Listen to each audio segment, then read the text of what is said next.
Good afternoon, all. CamelbackTrading.org coming to you this Friday afternoon, September 8th. We're looking at Window Trader's market profile of the ES and NQ. A lot to talk about. We will recap all of these indices charts. So let's start. First off, we were down about $6 for the week, $5, whatever it was. We gave back maybe half of what we gained last week. What's interesting is we're rolling over on Monday, right? The rollover premium, again, is going to be very high. Again, that's why I use SPY charts, because we had an inside week last week. So, I mean, I don't back adjust. So we're going to have another rollover gap, and it's going to show the inside week. You know, we're going to be above that. And that's fine. You know, I'll go by SPY's charts to see exactly, if we are coming out of the inside week or not. So that goes for us and NQ. NQ had an inside week, and again, most people will be rolling over on Monday. We're in balance in every time frame on these indices except for Righty, that's down on the daily. Righty just went 2 days in a row without taking out either IB. They had no interest yesterday, and they had just as little interest today. They had a half-hearted effort in F, but that was it. Yes, they didn't have any. Well, I shouldn't say that. They had an effort in C, and that was it. So they're still down on their daily. But for every other time frame is a balance. We'll go over the charts. Now, we have a poor low in ES on the day. We do not have a poor low in SPY. Yesterday we had an afternoon pullback with overlapping lower value in ES and SPY. Today we have an afternoon rally high in J with totally higher value. I was very, very surprised we did not finish taking out those single prints from the other day in ES. I was quite surprised by that. I figured that would be a target, and then they would come back in. I didn't expect to go trend up. We attempted to go trend up, failed. We attempted to go trend down, failed. We got both sides of the IB, so that's 32.6% of the time we've done that in ES. The market was just quiet, tight range, small volume. I'm not surprised we rallied the way we did. However, I didn't take any longs down here. We were sitting here. I'm like, it's late in the day. I had a decent day today. I had a very good week. I go, I'm not giving anything back. But, they got their target. When we finally took out the IB low also, we got the POX from yesterday and went up. NQ, I took full advantage of a short.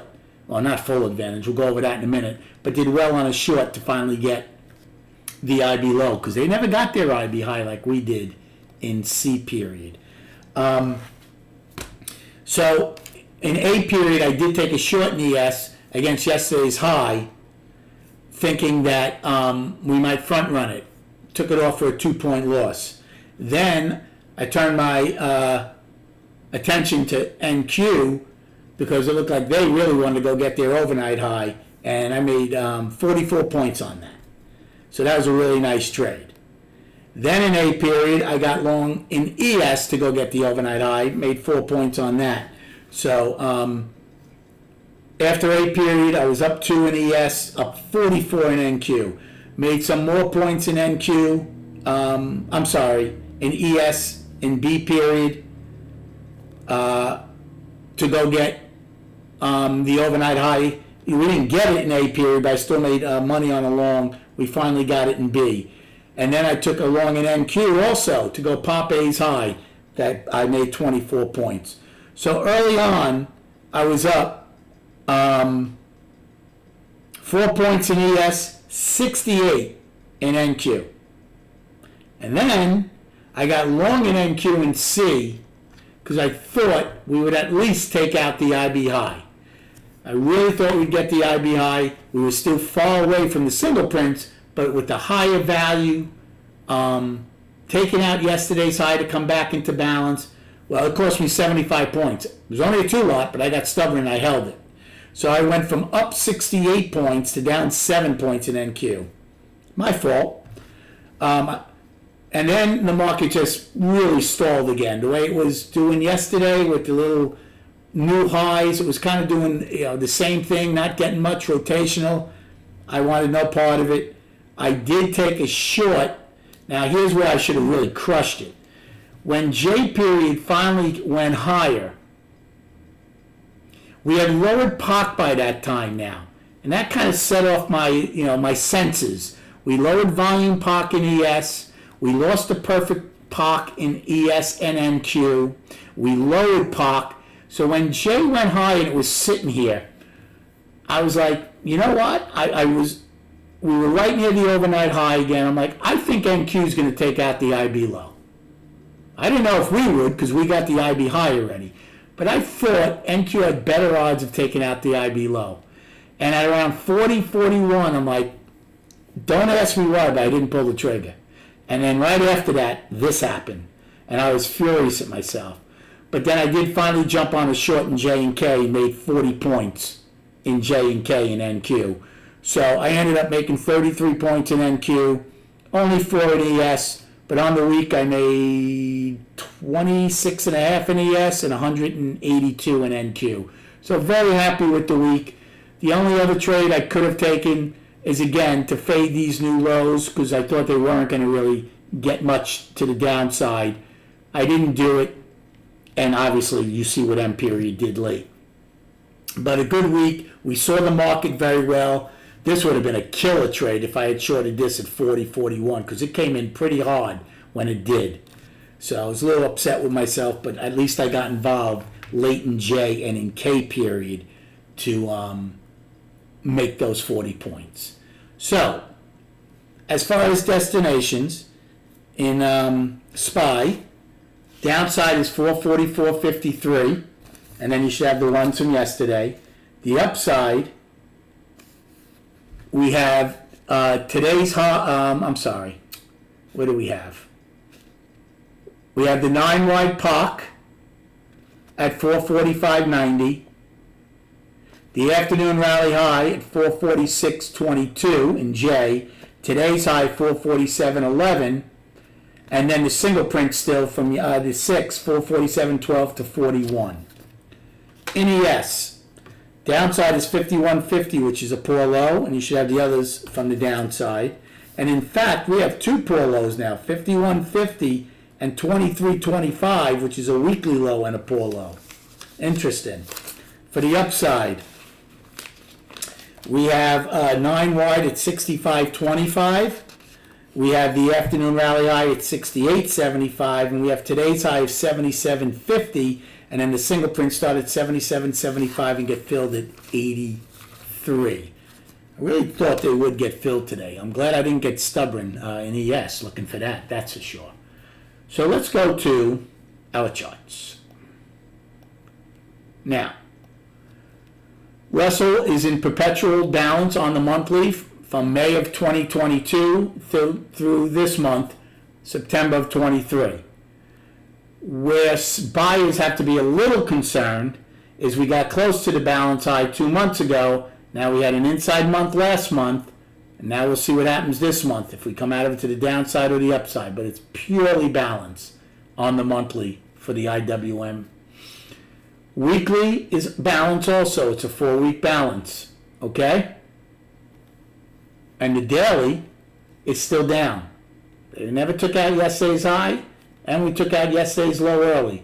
So the daily, after popping up pretty good 5 days ago, has done nothing but go down. We've gone from 192 down to 183. That's not a big range. It's only $8, $9. But we are one time framing down, and we're below both the 50 and the 20 above the 200. That 200 is going to be important, right? Look at this. Remember, about 10 days ago, we got through it a couple of times, right? And then finally we got away from it. Well, here we are, right back to it again. So definitely something to keep an eye on, okay? So balance on the monthly and weekly, down on the daily for the IWM and Russell. Qs, balance on the monthly. It's a 2-month balance coming into this month. The weekly is balance inside week. Now again, it's going to be skewed by the premiums in NQ and ES. You're going to be above that next week. That's why looking at this chart is a lot cleaner to me. Okay?